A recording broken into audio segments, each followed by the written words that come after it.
میں تو جب بھی سورہ یوسف پڑھتا ہوں نا جی تو دل کی دھڑکن تیز ہو جاتی ہے، رکت طاری ہو جاتی ہے۔ یہ ایک ایسی صورت ہے جتنی بار آپ اسے سنیں تو آپ ایک وکھرے جہاں میں داخل ہو جاتے ہیں۔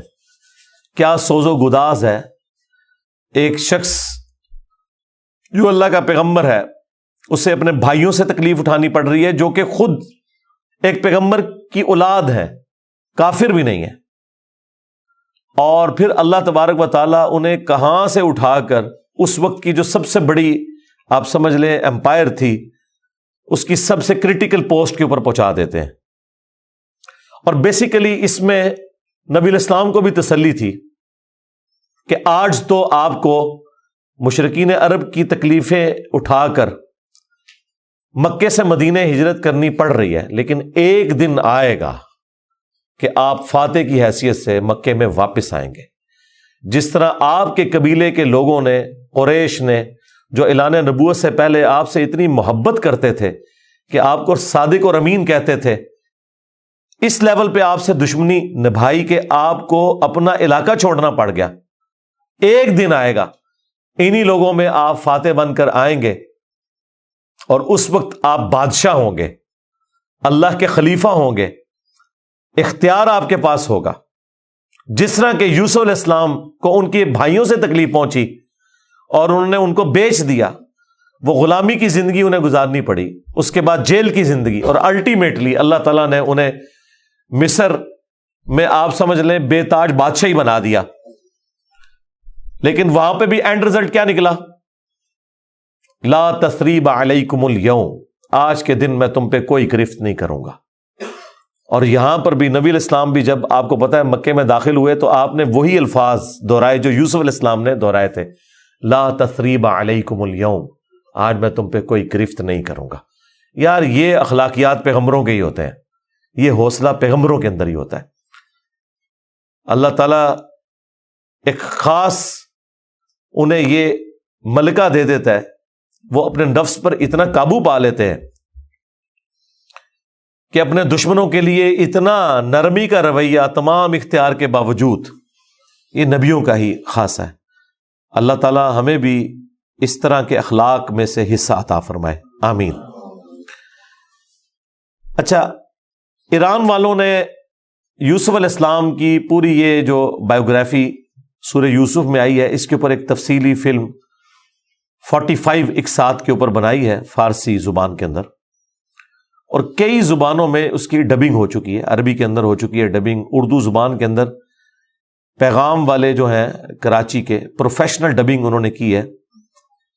آپ کو لگتا ہی نہیں ہے اردو میں فلم بنی ہے یا فارسی میں، اتنی پروفیشنل اس کی ڈبنگ ہے۔ اس میں انہوں نے وہ پورے حالات و واقعات فلمائے ہیں اور آپ کو اس زمانے میں پہنچا دیا ہے۔ آپ یوسف علیہ السلام کے جو قید کے سال ہیں نا، وہ آپ کو بس وہ اس فلم کو دیکھ کے اندازہ ہوگا کہ یہ کیا تکلیف ہے جو انہوں نے کاٹی ہے، اور ایک چھوٹے سے بچے نے جو تکلیفیں اپنے بھائیوں سے کاٹی، ایسا بچہ کہ جس کی ماں بھی فوت ہو چکی ہے۔ میں کہتا ہوں نہیں، وہ فلم تو آپ جتنی بار دیکھیں، وہ ڈرامہ سیریل، انسان کے آنسو نہیں رکتے جس پرفیکشن کے ساتھ انہوں نے اسے فلمایا، اور ریالٹی تو اس سے بھی زیادہ دردناک ہوگی۔ تو ظاہر ہے اب یہ ایک فلم بن چکی ہے، اور میں نہیں سمجھتا کہ وہ مسلمان جو روزانہ ہالی ووڈ یا بالی ووڈ کی فلمیں دیکھ کر سوتے ہیں، ان سے یہ ڈرامہ سیریل مس ہو جائے، انہیں ضرور دیکھنی چاہیے۔ اور توحید جس طریقے سے انہوں نے اس میں بیان کی ہے، کمال کی توحید بیان کی ہے۔ چند ایک جگہوں پہ آپ کو اختلاف ہو سکتا ہے، لیکن اوورآل جس طریقے سے انہوں نے اسے فلمایا، ایک صحیح ایمان جو ایک مسلمان کے دل میں جاگزی ہونا چاہیے، وہ انہوں نے واقعی اس کے اندر فلما دیا۔ میں شروع میں ایک بلو پرنٹ کے طور پر سورہ یوسف میں جو یوسف علیہ السلام کی بایوگرافی آئی ہے وہ بیان کر دیتا ہوں، مختصر سی، تفصیلی میں نہیں کروں گا تاکہ آپ کا ٹیسٹ خراب نہ ہو۔ پھر آپ جب ان آیات سے گزریں گے تو آپ اس ٹیسٹ کو فیل کریں گے۔ یوسف علیہ السلام چونکہ حضرت یعقوب علیہ السلام کے بیٹے تھے، اور ظاہر ہے کہ ان کی لیگیسی کو آگے کسی نے تو لے کے چلنا تھا۔ یوسف علیہ السلام کہ 11 بھائی تھے، ان میں سے ایک بنیامین تھے، جو ایسے بھائی تھے کہ ماں اور باپ دونوں کامن تھے، اور باقی جو 10 بھائی تھے وہ دوسری والدہ سے تھے ان کے، وہ خالہ بھی لگتی تھی ان کی، یوسف علیہ السلام کی، اور ظاہر ہے کہ ماں بھی تھی کیونکہ ان کے والد نے ان سے نکاح کیا ہوا تھا۔ 10 بیٹے اس ماں سے تھے، 2 یہ تھے، اور آپس میں ان کا ایک حسد والا معاملہ ہو گیا شیطان کی وجہ سے، ظاہر ہے کہ اب باپ کی لیگیسی کو کس نے آگے لے کے چلنا ہے، وہ ظاہر ہے وہ تو باپ نے تو ڈیسائیڈ ہی نہیں کرنا، وہ تو اللہ نے ڈیسائیڈ کرنا ہے۔ اب یوسف علیہ السلام کو اللہ تعالیٰ نے ایک خواب دکھایا، اور خواب انبیاء کے حق میں وحی الہی ہوتا ہے۔ بخاری مسلم میں حدیث ہے کہ خواب نبوت کا 46واں حصہ ہے۔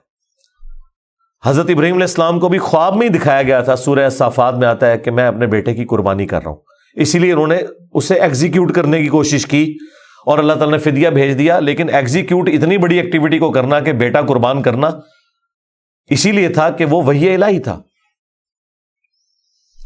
یوسف علیہ السلام کو اللہ تعالیٰ نے چھوٹی عمر کے اندر ہی 10-12 سال کی عمر میں ہی یہ خواب دکھایا کہ 11 ستارے اور سورج اور چاند انہیں سجدہ کر رہے ہیں۔ اس خواب کا ذکر انہوں نے اپنے والد سے کیا۔ ظاہر ہے اس زمانے میں تو والد ہی ڈائریکٹ ٹریننگ کیا کرتے تھے اپنی اولاد کی، اور ایک بڑی فرینکنس ہوتی تھی، اور پھر نبی کی اولاد۔ حضرت یعقوب علیہ السلام کو پتہ چل گیا کہ میری اس نبوت کا وارث اب یہ ہونے والا ہے، یعنی 12 بچوں میں سے اس کے سر کے اوپر یہ تاج نبوت سجنا ہے۔ تو ظاہر ہے باقیوں نے تو حسد کرنا ہے، حسد تو آ ہی جاتا ہے، آدم علیہ السلام کے بیٹوں میں آیا تھا، تو یہ اولاد آدم والا ہی معاملہ ہے۔ بہرحال وہ حسد آیا۔ حضرت یعقوب علیہ السلام نے یوسف علیہ السلام سے کہا تھا کہ اس خواب کا ذکر تم نے اپنے بھائیوں سے نہیں کرنا، ورنہ وہ تمہارے خلاف کوئی نہ کوئی چال چلیں گے۔ لیکن بہرحال یہ خواب والی بات کسی طریقے سے لیک ہو گئی، یوسف علیہ السلام نے تو نہیں کی، لیکن شاید آپ کی بیوی نے سنی اور انہوں نے باقی بیٹوں تک بات پہنچا دی۔ بہرحال کچھ ہوا ایسا معاملہ،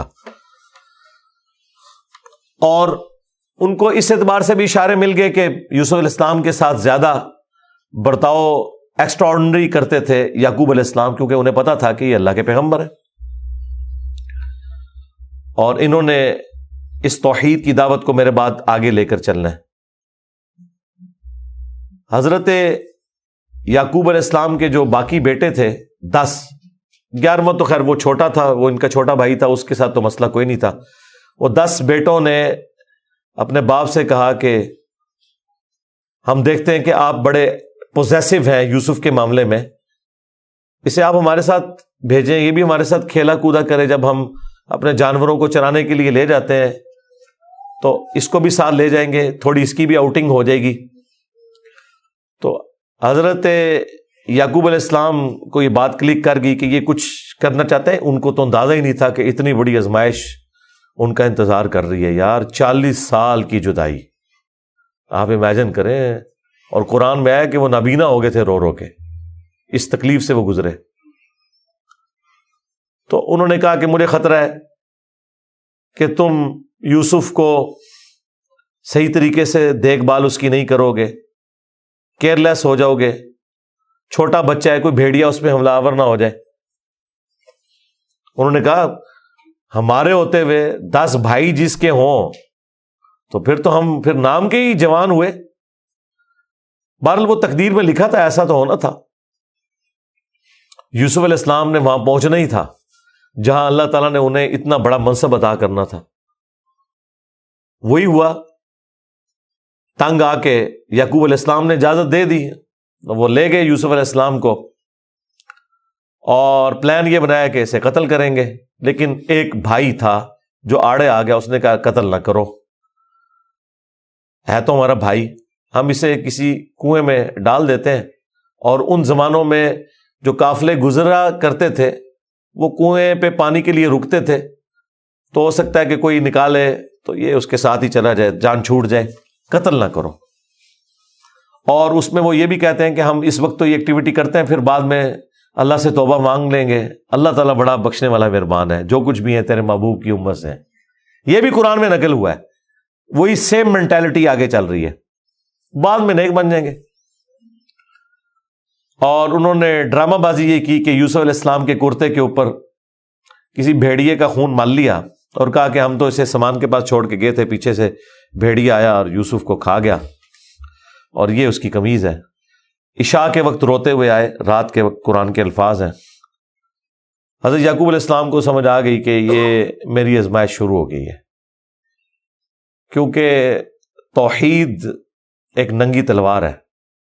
انہیں سمجھ آ گئی تھی کہ میں نے اپنے بیٹے سے جو اتنی شدید محبت رکھی ہے نا، اللہ تعالیٰ مخلوق کی محبت کو برداشت نہیں کرتا، ایٹ لیسٹ ایک پیغمبر کے دل میں اس ایکسٹریم لیول کے اوپر جا کر۔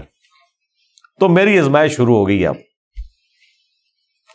تو انہوں نے کوئی بحث نہیں کی، انہوں نے کہا میں صبر کروں گا جو کچھ ہوا۔ ان کو پتا تھا کہ یہ اب اللہ کا فیصلہ ہے، کرنے سے کچھ نہیں ہونا۔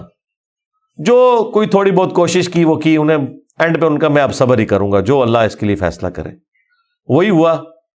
ایک قافلہ وہاں سے گزر رہا تھا، انہوں نے پانی کے لیے ڈول ڈالا، اور یوسف علیہ السلام کو اللہ تعالیٰ نے قرآن میں آیا کہ یوسف کو ہم نے تسلی دی کہ ایک دن آئے گا کہ تم اپنے بھائیوں کو بتا دو گے جو انہوں نے یہ غلطی کی تھی، ہم تمہیں سرخرو کریں گے، بہرحال ابھی تو تمہارے لیے یہ طے ہو گیا۔ اور ظاہر جبرائیل علیہ السلام آنا شروع ہو گئے چھوٹی عمر میں ان کے پاس، ان کی تسلی کے لیے، اسی لیے ڈھارس بندی۔ انہوں نے پانی کے لیے ڈول ڈالا، یوسف علیہ السلام نے وہ پکڑا اور باہر نکل آئے، اور بھائی جو ہیں چھپ کے یہ منظر دیکھ رہے تھے۔ انہوں نے کہا یہ نہ ہو یہ پھر واپس آ جائے۔ انہوں نے چند ٹکوں کے عوض، چند دراہم کے عوض بیچ دیا، کہا یہ ہمارا غلام تھا، تو بھاگ کے آئے، یہ ہمارا غلام ہے، اور جان چھڑائی اس طریقے سے۔ یوسف علیہ السلام بھی چپ کر کے چلے گئے، انہیں پتا تھا کہ میرے لیے فیصلہ ہو چکا ہے۔ اور کس تکلیف سے وہ مصر تک پہنچے، اور وہاں پہ غلاموں کا بازار لگتا تھا، وہاں بیچنے کے لیے عبرانی غلام، اور پڑھنا لکھنا بھی جانتے تھے، ذہین بہت تھے۔ تو عزیز مصر وہاں سے گزر رہا تھا، یعنی آپ سمجھ لیں بادشاہ کے بعد جو سیکنڈ پوسٹ ہوتی ہے۔ اس نے دیکھا کہ یہ تو شکل ہی غلاموں والی نہیں ہے، یہ کوئی ایکسٹرا آرڈنری بندہ ہے۔ اس نے خرید لیا اور لا کے اپنی بیوی سے کہا کہ یہ میں خرید کے لایا ہوں، اولاد تو ہماری کوئی نہیں، ہو سکتا ہے ہم اسے ہی اپنا بچہ بنا لیں۔ اور یوں یوسف علیہ السلام کہاں دور دراز کے شام کے علاقے جو سویلائزڈ بھی نہیں تھا، بھیڑ بکریاں چرانے والے بدو لوگوں میں سے اٹھ کے اس وقت کی سب سے سویلائزڈ حکومت مصر کی، فرعونوں کی حکومت، آج تک آپ یہ اہرام مصر گیزا کے جو ہے پیرامڈز یہ دیکھ رہے ہیں، یہ ان لوگوں نے تعمیر کیے ہوئے ہیں۔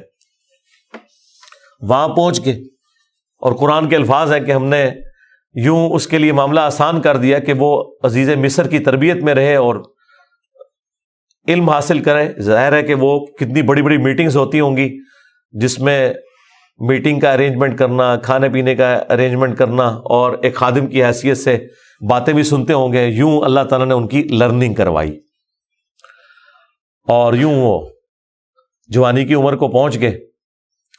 اب عزیز مصر کی جو بیوی تھی، ظاہر ہے کہ وہ ادھر کا جو ماحول تھا ایک بے حیائی کا، اس کا وہ شکار تھی۔ وہ صرف وہ نہیں تھی، باقی عورتیں بھی تھیں۔ اس کی قسمت مری ہوئی تھی اس اعتبار سے کہ آزمائش سب سے پہلے اس پہ پڑی۔ یوسف علیہ السلام کو اللہ تعالیٰ نے حسن دیا ہوا تھا، تو وہ ان پہ فریفتہ ہو گئی، اور اس نے کوشش کی کہ انہیں برائی پر آمادہ کرے۔ دروازے بند کر دیے، قرآن کے الفاظ ہیں، برائی کی طرف بلایا۔ پہلے بلایا تو کسی اور کام سے تھا، اور اللہ تعالیٰ نے قرآن میں کہا کہ اس عورت نے یوسف کا قصد کیا، یوسف بھی قصد کر لیتا اگر اپنے رب کی نشانی نہ دیکھ لیتا، برہان۔ اور وہ نشانی قرآن میں نقل نہیں ہوئی، اسرائیلی روایتوں میں ملتا ہے کہ ان کو ان کے والد یعقوب علیہ السلام کی شبیہ دکھائی گئی، جو کہ یوں انگلی سے اشارہ کر رہے تھے کہ بیٹا یہ کام نہیں کرنا، اس طرف نہیں آنا۔ تو وہ بچ کے، ظاہر ہے اللہ نے فرمایا کہ یہ ہمارے مخلص بندے تھے، یعنی مخلص چنے ہوئے، ایک لفظ ہے مخلص جو اخلاص شو کرتا ہے، ہم مخلص ہونے کی کوشش کرتے ہیں، لیکن مخلص پیغمبر ہوتے ہیں جنہیں اللہ اپنے لیے خالص کر لیتا ہے۔ اللہ نے کہا ہم نے بچایا، یعنی انبیاء بھی جو بچتے ہیں نا برائیوں سے، وہ اللہ کی مدد کی وجہ سے۔ بہرحال اس تکلیف سے وہ گزرے، خبر لیک ہو گئی، کیونکہ جب اس نے قصد کیا تو یوسف علیہ السلام بھاگے، اللہ تعالیٰ نے معجزانہ طور پر وہ دروازے کھول دیے، اور یہ سین جس طریقے سے انہوں نے فلمایا ہے پہنچا دیا جی انہوں نے اس جگہ پہ، اس فلم کے اندر ایران والوں نے۔ بہرحال قرآن کے الفاظ ہیں، جب وہ دروازے کے اوپر پہنچے تو وہاں سے عزیز مصر آ گیا، اور پیچھے عورت بھی ہے تو اسے بھی شک پڑ گیا۔ وہاں پہ کوئی سیانہ بندہ تھا جس نے کہا کہ یہ دیکھو کہ اگر یوسف کی قمیض آگے سے پھٹی ہوئی ہے تو یوسف جو ہے وہ مجرم ہے، اور اگر یہ پیچھے سے پھٹی ہوئی ہے تو پھر وہ عورت مجرم ہے، کیونکہ یوسف علیہ السلام بھاگے تھے، اس نے پیچھے دوڑ لگائی ان کو پکڑنے کے لیے، تو پیچھے سے قمیض پھٹی ہوئی تھی اور وہ پیچھے سے پھٹی نکلی۔ ایران والوں نے فلم میں یہ فلمایا کہ وہ ایک شیرخوار بچہ بول اٹھا، لیکن یہ دور کی بات ہے، اگر یہ واقعہ ہوا ہوتا تو سارے کے سارے یوسف علیہ السلام کو اسی وقت نہ مان لیتے کہ یہ تو کوئی عام انسان نہیں ہے۔ مجھے لگتا ہے کوئی سمجھدار آدمی تھا جس نے یہ مشورہ دیا، اور یہ لاجیکل بھی تھا۔ تو عزیز مصر کو پتہ چل گیا کہ اس عورت کی چال ہے، پھر بھی وہ باز نہیں آئی۔ جب اس کی خبر لیک ہوئی تو اس نے کہا میری تو دم کٹ گئی ہے، میں اب ساری عورتوں کی دم کٹواؤں گی۔ اس نے وہ جتنی بڑے اشرافیہ وہاں مصر کا تھا ان ساری عورتوں کو دعوت پہ بلایا، اور سب کے ہاتھ میں ایک ایک چھری دے دی، قرآن کے الفاظ ہیں، اور ایک ایک سیب دیا، اور یوسف علیہ السلام کو کہا کہ ان عورتوں کے سامنے آؤ۔ تو قرآن کے الفاظ ہیں کہ جب یوسف علیہ السلام ان کے سامنے آئے تو عورتوں نے بے خیالی میں وہ کاٹتے ہوئے سیب کو اپنی انگلیاں بھی کاٹ لی۔ کاٹنے سے مراد یہ نہیں کہ وہ کٹ کے علیحدہ ہوگی، مراد یہ کہ اس پہ تھوڑا بہت زخم آیا، یہ اتنا نہیں ہے کہ وہ انگلیاں ٹوٹ ٹوٹ کے کوئی علیحدہ ہو گئی تھی، یا کوئی ساری عورتوں نے یہ سب کچھ کر لیا۔ ڈاکٹر سرار صاحب نے اس کی اچھی توجیہ بیان کی ہے کہ ہو سکتا ہے کہ کسی عورت کی انگلی زخمی ہو، اور یوسف علیہ السلام جو کہ غلام تھے وہ اس کی طرف متوجہ ہوں کہ میں اس کو پٹی کر دوں یا اس کے لیے کچھ ارینجمنٹ کروں، تو باقی عورتوں نے یوسف علیہ السلام کو اپنی طرف اٹریکٹ کرنے کے لیے جان بوجھ کے خود ہی اپنی انگلی کاٹی ہو کہ تاکہ وہ متوجہ ہوں۔ کوئی بہرحال اس طرح کا سلسلہ ہوا ایک ایکسٹرا آرڈنری، اور جب یہ حالت ہوئی تو اس نے پھر کہا کہ ہاں یہ تھا جس کے لیے تم مجھے بات کر رہی تھی، تم لوگ بھی تو اس میں گرفتار ہو گئے۔ اور پھر اس کی ڈٹائی ہے، اس نے کہا کہ میں اسے برائی کی طرف بلا رہی ہوں، اگر اس نے یہ میری بات نہ مانی تو میں اسے جیل میں ڈلوا دوں گی۔ تو یوسف علیہ السلام نے دعا کی کہ یا اللہ مجھے جیل قبول ہے اس برائی کے عوض، کہ میں تیرا مجرم بنوں۔ دیکھیں کوئی گناہ بھی نہیں کیا، برائی سے بچے ہیں، ہم ہوں تو ہم کہ ہمیں انعام ملے، وہ کہہ رہے ہیں مجھے انعام میں جیل مل جائے کہ میں ان کے شر سے بچ جاؤں۔ بہرحال پھر وہ بہانہ کر کے ان عورتوں نے جھوٹے الزامات لگا کے یوسف علیہ السلام کو جیل میں ڈلوا دیا۔ یوسف علیہ السلام بھی راضی تھے، ٹھیک ہے چلے گئے۔ آلموسٹ 9 سے 10 سال تک وہ جیل میں رہے، اور وہ جیل کا جو انہوں نے سین فلمایا ہے وہ بندہ دیکھ نہیں سکتا، جو وہاں پہ کس پرسی کی حالت تھی بہرحال انہوں نے گزاری، لیکن آپ کے اخلاق سے متاثر ہو کے دعوت توحید بھی وہاں پہ پہنچی۔ اور اسی دوران 2 ایسے قیدی تھے کہ ان دونوں نے الگ الگ خواب دیکھے، اور انہوں نے یوسف علیہ السلام سے کہا کہ آپ اچھے بھلے معلوم ہوتے ہیں، اگر آپ تعبیر بتا سکتے ہیں۔ انہوں نے کہا میں اس کی تعبیر جو بتاؤں گا وہ تعویل ہوگی، پھر وہ مقدر ہو جائے گی۔ اور وہ خواب انہوں نے اپنا بیان کیا۔ ایک نے خواب یہ بیان کیا کہ میں نے یہ دیکھا کہ میں اپنے رب یعنی اپنے اس بادشاہ کو شراب نچوڑ کے دے رہا ہوں۔ دونوں کے قتل کے فتوے جاری ہو چکے ہوئے تھے۔ تو یوسف علیہ السلام نے اسے کہا کہ تم عنقریب چھوٹ جاؤ گے۔ دوسرے نے دیکھا کہ میرے سر کے اوپر روٹیوں کا ایک ٹوکرا ہے اور اس سے جانور پرندے کھا رہے ہیں، تو ان کا تم سولی دیے جاؤ گے اور تمہاری لاش سے جانور کھائیں گے. اور وہی ہوا. اور قرآن کے الفاظ ہیں کہ جسے نجات ملنے والی تھی اسے یوسف علیہ السلام نے کہا کہ جب تم چھوٹ جاؤ تو اپنے بادشاہ سے میرا ذکر کرنا کہ میرے ساتھ یہ زیادتی ہوئی ہے. لیکن قرآن کے الفاظ ہیں کہ شیطان نے وہ ذکر بھلا دیا. ظاہر ہے اللہ نے تو کوئی اور ہی فیصلہ کیا ہوا تھا. اور یوں آلموسٹ 9 سے 10 سال ان کے جیل میں کٹ گئے, یہاں تک کہ اس بادشاہ کا جو بیٹا ہے وہ تخت نشین ہوا اور اس نے خواب دیکھا. ظاہر بادشاہ کو اللہ تعالیٰ اس طرح کے خواب دکھایا کرتا تھا. مخلوقات کو دیکھنے کی ذمہ داری اللہ تعالیٰ نے بادشاہوں کے اوپر ہی رکھی ہوئی ہے جو ان کے انڈر رعایا ہے. کہ 7 دبلی پتلی گائے جو ہیں وہ نیل سے نکل کے 7 موٹی گایوں کو کھا رہی ہیں, اور 7 خشک بالیاں ہیں اور 7 جو ہیں وہ ہری بالیاں ہیں. اب یہ بڑا ایک ایکسٹراڈنری خواب تھا. اس نے اپنے وہ سارے تعبیر بتانے والے بلائے, سب کے سب عاجز آ گئے. تو وہ جو چھوٹ چکا تھا ایک قیدی, وہ بادشاہ کا بڑا قریبی تھا جو اسے شراب بنا کے دیتا تھا, اسے یاد آیا کہ ہاں ایک شخص قید میں ہے. اور یاد کب آیا دیکھیں 9-10 سال کے بعد. اس نے کہا میں ایک ایسے شخص کو جانتا ہوں کہ جو آپ کو اس کی تعبیر بتائے گا. تو وہ بادشاہ نے کہا ٹھیک ہے اسے لے آؤ یہاں پہ. یوسف علیہ السلام نے تعبیر بتا دی جو باقی معبر نہیں بتا سکے. بادشاہ کو بھی لگا یہ تعبیر اسی طریقے سے ہے کہ 7 خوشحالی کے سال آئیں گے اور اس کے بعد 7 سال آئیں گے 7 ایئرز قحط سالی کے, جس میں آپ یہ والا غلہ جو سٹور کیا ہوگا وہ استعمال کریں گے, اور پھر اس کے بعد بارش ہوگی. 7 سال تک بارش نہیں ہوگی. اور ان 7 سالوں کے لیے آپ نے اپنی وہ والی گندم سنبھال کے رکھنی ہے جو ان خوشحالی کے 7 سالوں میں خوب پیداوار ہوگی. تو بادشاہ نے کہا انہیں بلا کے لاؤ. انہوں نے کہا نہیں پہلے میرا وہ مسئلہ حل کریں جو میرے اوپر الزامات لگا کے ان عورتوں نے اندر کیا. پھر بہرحال وہ معاملہ بھی سیٹل ہوا. عورتوں نے مان لیا کہ یوسف علیہ السلام کی کوئی غلطی نہیں تھی. پھر یوسف علیہ السلام عزت کے ساتھ لائے گئے بادشاہ کے پاس, اور انہوں نے خود کہا کہ مجھے وزیر خوراک بنا دے, میں امین بھی ہوں اور ان معاملات کو ہینڈل بھی کر سکتا ہوں. پھر انہوں نے جس طریقے سے ان معاملات کو ہینڈل کیا اور کہا کہ آپ نے گندم کے دانوں کو بالیوں سے باہر نہیں نکالنا. یہ سٹوریج کا طریقہ بھی یوسف علیہ السلام کو اللہ تعالیٰ نے سکھایا. یوں گندم خراب نہیں ہوتی, سال ہر سال آپ استعمال کر سکتے ہیں. آج بھی گندم اسی طریقے سے سٹور ہوتی ہے. اب وہ قحط سالی صرف مصر تک نہیں تھی, شام تک بھی پھیل چکی تھی. اور وہی بھائی بالآخر گندم کی تلاش میں مصر آئے. انہیں تو پتہ ہی نہیں تھا کہ ان کا بھائی یہاں کا بے تاج بادشاہ بن چکا ہے. یوسف علیہ السلام نے انہیں پہچان لیا. ان تو سوچے نہیں تھا کہ یہ سب کچھ ہوا. کوئی اس وقت انٹرنیٹ کوئی اس طرح کی تو چیز ہے ہی نہیں تھی. تو یوسف علیہ السلام نے انہیں غلہ دیا اونٹ بھر کے, اور جاتے ہوئے خادمین کو کہا کہ ان کی جمع پونجی بھی آپ نے ان کے اسی سامان کے اندر رکھ دینی ہے تاکہ یہ متاثر ہوں اور اگلی دفعہ پھر آئیں. اور پھر ان سے انٹرویو کیا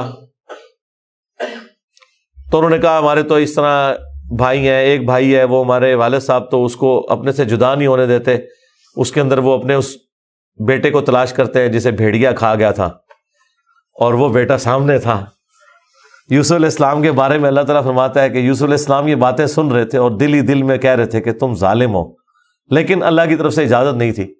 ان کا اچھا پھر تم دیکھ رہے ہو اس بھائی کا بھی سامان میں تمہیں دیتا ہوں, اگلی بار اس بھائی کو ساتھ لے کے آؤ گے ورنہ میں تمہیں سامان نہیں دوں گا. ظاہر ہے کسی بہانے سے تو بلانا تھا نا. اور واپس جب پہنچے انہوں نے دیکھا یہ تو اتنا فیاض بادشاہ ہے, اس نے تو ہماری وہ جمع پونجی جو بھی تھا, کوئی کاٹن لے کے گئے تھے, اس وقت تو بارٹر سسٹم ہوتا تھا نا, وہ واپس کر دی ہے. تو اپنے والد سے کہا کہ آپ اپنا وہ بیٹا بھی بھیجیں, وہ تو بڑا اچھا بادشاہ ہے. تو ان کا نا ایک دفعہ تم اسی کے بھائی کو لے گئے تھے وہ واپس نہیں آیا, اس کو تو میں اب الگ نہیں کروں گا. ان کا ابا جی پھر بھوکے ہی مریں گے. آپ کون سے شیخ عبد القادر جیلانی ہے کہ آپ نگاہ مار کے یہ کچھ کر لیں گے؟ ہاں تو اور کیا, گندم کے لیے انبیاء ان کی اولادیں اور یہ تو ہمیں سکھاتے ہیں کہ جی بڑے سے بڑا غوث قطب ابدال کسی صحابی کے پاؤں کی خاک بلکہ گھوڑے کے قدموں کی خاک نہیں ہے. تو قرآن میں تو کچھ اور ہی مل رہا ہے. اب بڑی فاقے آ رہے ہیں کہ کیا کریں.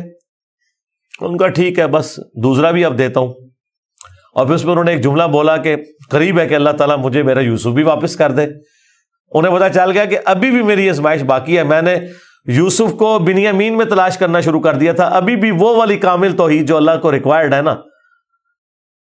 جو پیغمبر سے ریکوائرڈ ہے, ایکسٹرا آرڈنری, والذین آمنوا اشد حبا للہ, اس کا بھی اعلیٰ ترین درجہ. تو انہوں نے کہا بہرحال مجھ سے پکا عہد کرو کہ اس بھائی کو واپس لے کے آؤ گے یہاں تک کہ سارے قتل ہو جاؤ, پھر تو معافی ہے, ادروائز تم لوگ زندہ واپس آئے اور اس کو نہ لائے میں تمہیں معاف نہیں کروں گا. ان کا جی ابا جی عہد کرتے ہیں جی, بے فکر ہو جائیں آپ, ایسے ہی ہوگا. لے گئے. اب وہاں تو یوسف علیہ السلام نے پلان کیا تھا. جاتے ہی انہوں نے بنیامین کو تو اپنے پاس بلا کے کہا کہ میں تیرا وہ گم شدہ بھائی یوسف ہوں. بلکہ ان کی نظر میں تو وہ سمجھ لیں فوت ہی ہو چکے تھے. اور کہا کہ اپنے بھائیوں کو نہیں بتانا تم نے, میں ایک طریقے سے تمہیں یہاں روکوں گا کیونکہ بادشاہ کے قانون میں تمہیں روک نہیں سکتا.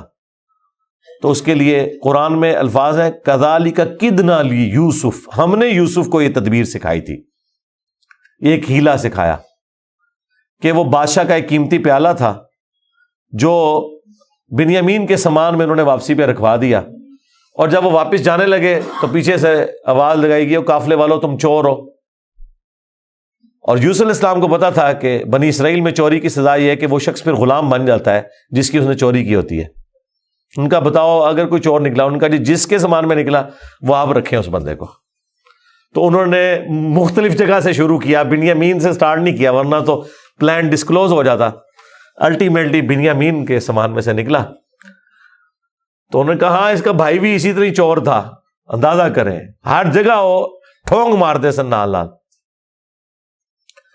تو اچھا یہ پھر ایران والوں نے اس فلم میں کھولا ہے کہ وہ کس چوری کی طرف اشارہ کر رہے تھے. وہ یوسف علیہ السلام سے ان کی پھوپھی بڑی محبت کرتی تھی, وہ لے گئی تھیں اور وہ ان کو اپنے پاس رکھنا چاہتی تھی. تو انہوں نے کہا کہ میرا فلاں قیمتی کپڑا جو ہے وہ چوری ہو گیا ہے, حالانکہ وہ چوری نہیں ہوا تھا. اور وہ یوسف علیہ السلام کے سامان سے انہوں نے ریٹریو کیا, اور اس کے بدلے میں یعقوب علیہ السلام کو کچھ عرصہ اپنے اس بیٹے کو اپنی بہن کے پاس چھوڑنا پڑا. تو یہ ان کو کلک کر گیا آئیڈیا, یہی والا آئیڈیا انہوں نے اپنے بھائیوں کے اوپر بھی اپلائی کیا. اور ان کے بھائیوں کا بھی اشارہ اسی طرف تھا کہ اس نے تو بچپن میں اس کا بڑا بھائی بھی چور تھا, حالانکہ اس نے چوری نہیں کی ہوئی تھی, نہ ادھر چوری والا معاملہ تھا. بہرحال ان میں سے ایک بھائی نے کہا بھائی میں تو اب واپس نہیں جاؤں گا, میں تو ابے سے عہد کر کے آیا ہوں کہ بھائی میں تو اپنے بھائی کی یاد میں ادھر ہی رہوں گا جب تک کہ کوئی معاملہ نہ ہو. تم لوگ جاؤ نا ذرا اور جا کے ابا جی کو ساری صورتحال بتاؤ, اور بتاؤ کہ تمہارا یہ بیٹا چور نکلا ہے اور ہم لاکھ قسمیں کھائیں آپ نے ماننا نہیں ہے. تو وہ چلے گئے واپس. پھر حضرت یعقوب علیہ السلام نے ایک خط روانہ کیا, ریکویسٹ بھیجی عزیز مصر کو. انہیں تو نہیں پتا تھا کہ ان کا بیٹا ہی ہے, اور وہ بڑے دردناک انداز میں انہوں نے اس فلم میں فلمایا ہے. الٹیمیٹلی جب وہ اگلی دفعہ واپس آئے, انہوں نے کہا ہمارے ابا جی تو پہلے ہی نابینا ہو چکے ہیں, اب یہ 2 جدائیاں کیسے برداشت کریں گے, آپ رحم کریں, ہم پہ ترس کھائیں. پھر یوسف علیہ السلام نے کہا کہ تمہیں یہ ساری باتیں اس وقت نہیں یاد آئی, تمہیں یاد نہیں تم نے اپنے بھائی کے ساتھ کیا کیا تھا. تو وہ جب سٹوری انہوں نے بیان کرنی شروع کی تو انہیں پتا چل گیا کہ یہ وہی یوسف ہے. تو انہوں نے پوچھا آپ یوسف ہیں؟ ان کا ہاں, دیکھو اللہ نے مجھے کیا کچھ عطا کیا ہے. اور انہوں نے کہا کہ ہمیں معاف کر دیں. انہوں نے کہا لا تثریب علیکم اليوم, آج کوئی گرفت نہیں ہے. شیطان نے یہ ہمارے درمیان جدائی ڈالی تھی, کیونکہ اتنے بڑے منصب تک پہنچنے کے لیے تکلیف بھی تو کاٹنی پڑتی ہے نا. حسین بننا کوئی سوکھا تو نہیں ہے, جنتی نوجوانوں کا سردار بننا ہے تو پھر قربانی تو دینی پڑے گی, اور انبیاء کو یہ پتا ہوتا ہے کہ قربانی سے گزر کے ہی آپ مقام حاصل کرتے ہیں. انہوں نے کہا کہ یہ میری قمیص لے جاؤ, اللہ تعالیٰ نے وحی کے ذریعے مجھے بتائی ہے یہ بات, جا کے میرے والد کی آنکھوں پہ ملو, اللہ تعالیٰ ان کی بینائی کو واپس کرے گا. اور یوں وہاں سے ایک قاصد نکلا, وہ کرتا لے کے یوسف علیہ السلام کا. قرآن کے الفاظ ہیں, حضرت یعقوب علیہ السلام کہتے ہیں کہ اگر تم مجھے مفند نہ سمجھو, وہی المحند عن المفند, قرآن میں الفاظ ہیں یہ, یعنی یہ نہ سمجھو کہ میرا دماغ سٹھیا گیا ہے تو مجھے تو یوسف کی خوشبو آ رہی ہے. اچھا یوسف کی خوشبو اس وقت نہیں آئی جب وہ بک کے جا رہے تھے, کیونکہ اللہ تعالیٰ نے پردہ ڈالا تھا. ادھر اللہ نے یوسف کی خوشبو, بہرحال وہی بشارت لے کے آیا, آنکھوں کو لگائی, بینائی واپس آ گئی, اور ساتھ خط آیا کہ اب آپ واپس آئیں, یہاں پہ میرے پاس آ جائیں اور بنی اسرائیل کو شفٹ کریں. وہ سارے ود فیملی وہاں شفٹ ہوئے. وہاں یوسف علیہ السلام آل نال تھے, انہوں نے ایک قطعہ زمین ان کو دیا, اور یوں بنی اسرائیل وہاں پہ آباد ہو گئے. اور پھر حکومتی لیول پہ رہے, یہاں تک کہ وہاں پہ ایک نیشنل موومنٹ غالب آئی اور ان کو غلام بنا لیا گیا, جو کسی زمانے میں بادشاہت انجوائے کر رہے تھے. اور پھر ان غلاموں میں اللہ تعالیٰ نے حضرت موسیٰ علیہ السلام کو مبعوث کیا اور فرعونیوں سے نجات دلوائی, ایک منجی اور ہادی بنا کے. اور پھر وہ جاتے ہوئے المستدل علاقے میں آتا ہے, یوسف علیہ السلام نے وصیت کی تھی کہ جب کبھی بنی اسرائیل یہاں سے شفٹ ہو تو میری لاش بھی لے جانی ہے. پھر وہ لاش بھی لے گئے, اس پہ میری تفصیلی ویڈیو ریکارڈ ہے, آپ یوٹیوب پہ دیکھ سکتے ہیں. یہ پورے کا پورا ایک معاملہ تھا. اور پھر وہ آخر میں وہی ہوا کہ سجدہ تعظیمی کیا یوسف علیہ السلام کو ان کے بھائیوں نے اور ماں باپ نے.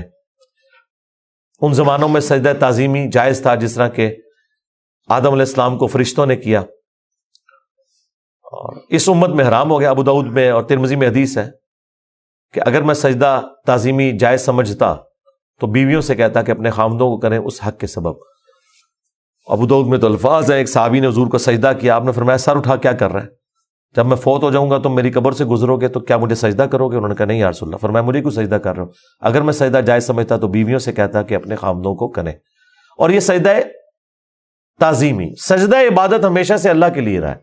جبرائیل علیہ السلام نے حضرت آدم کو سجدہ عبادت نہیں کیا, سجدہ تعظیمی تھا. ان زمانوں میں ٹو باؤ ڈاؤن بھی ہوتا تھا, جھکا بھی جاتا تھا. ہمارے نبی علیہ السلام پر اللہ تعالیٰ نے جو ختم نبوت فرمائی تو توحید بھی ایسی کامل کی ہے کہ اب یہ سب کے سب معاملات ختم. ختم نبوت کی برکت سے کشف, الہام, یہ سب کچھ ختم غیر نبی کے اوپر, سوائے بخاری مسلم میں ہے مبشرات, وہ بھی خواب. وہ اللہ کی طرف سے بھی ہو سکتے ہیں, شیطان کی طرف سے بھی ہو سکتے ہیں, نفس کی طرف سے. وہ تو وقت پورا ہوگا تو پتہ چلے گا یہ سچا یا جھوٹا ہے. باقی نبی علیہ السلام نے کہا اب یہ نبوت کی خبریں ختم ہو چکی. اگلے زمانوں میں یہ ہوتا تھا, اللہ تعالیٰ غیبی خبریں دیا کرتا تھا غیر انبیاء کو بھی. اور اگلے زمانوں میں یہ بھی تھا کہ سجدہ تعظیمی ہوتا تھا. اللہ تعالیٰ نے توحید بھی اس امت میں کامل کی کہ سجدہ تعظیمی بھی حرام کر دیا, اور اب کسی کے لیے سجدہ نہیں ہے. بل وہ سجدہ کیا تو حضرت یوسف علیہ السلام نے کہا ابا جان یہ دیکھ لیں, یہ تعبیر ہے میرے اس خواب کی جو میں نے وہ بچپن میں دیکھا تھا. سرکار وہ خواب بڑا دیکھا ہے, وہ تعبیر ہوندے اس کا مزہ لوٹنے کے لیے 40 سال کی مشقت, جدائی, وہ بڑی تکلیف دہ چیز ہے. وہ جو آخری سین انہوں نے فلمائے ہیں نا, یعقوب علیہ السلام اور یوسف علیہ السلام کی جو ملاقات والا سین ہے, وہ بندہ دیکھ نہیں سکتا. اس زمانے میں انہوں نے پہنچا دیا جی. جو ایران والوں نے وہ ڈرامہ سیریل بنائی ہے 45 اقساط کے اندر. بہرحال الٹیمیٹلی اللہ تعالیٰ نے اس سے نبی علیہ السلام کو بھی بتایا کہ اگر آپ اس تکلیف سے گزر رہے ہیں نا تو یوسف علیہ السلام نے بھی تکلیف کاٹی. ہمارے نبی کی تکلیف پھر اس لیول پہ نہیں گئی, اللہ تعالیٰ نے 8 سال کے اندر ہی فتح مکہ کروا دیا. لیکن بہرحال انبیاء کو کیسی کیسی تکلیف اٹھانی پڑتی ہیں. یہ واقعات سننے میں بڑے انٹرسٹنگ تو فیل ہو رہے ہیں, لیکن جب آپ وہ فلم دیکھیں گے نا تو آپ کو اندازہ ہوگا کہ جس پہ یہ گزر رہی تھی اس کے لیے کتنی تکلیف دہ چیز تھی. ایک ایک لمحے پہ تکلیف جوڑی ہوئی تھی, اس کو ہم امیجن بھی نہیں کر سکتے. آج بات کرنا آسان ہے. اللہ تعالیٰ نے انبیاء کرام علیہ السلام کو تکلیف سے گزار کر مرتبہ دینا ہوتا ہے.